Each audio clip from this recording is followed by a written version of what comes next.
Fan Week at the US Open starts this Sunday, and the main draw begins August 30th, making this the final Grand Slam of 2026. But before the first ball is struck in Flushing Meadows, here is the science of why winning the US Open is physically different from winning any other major on the calendar.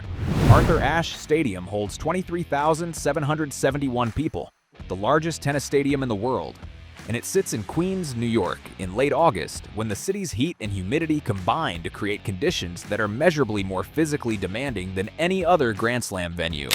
Research on performance in hot and humid environments shows that the combination of heat and moisture doesn't just slow the player down. It accelerates dehydration, increases cardiovascular strain, and reduces the brain's ability to process information at full speed. At the US Open, those conditions persist through a 2-week tournament, compounding with every match. The US Open is the only Grand Slam that regularly schedules its biggest matches at night, with Arthur Ashe Stadium's primetime sessions routinely finishing past midnight. The science of circadian rhythm disruption in elite athletes shows that competing at unusual hours, and then recovering, eating, and sleeping in compressed windows has measurable effects on neuromuscular performance in subsequent rounds. Players who go deep at the US Open aren't just managing their tennis, they're managing their body clocks across 2 weeks of late finishes.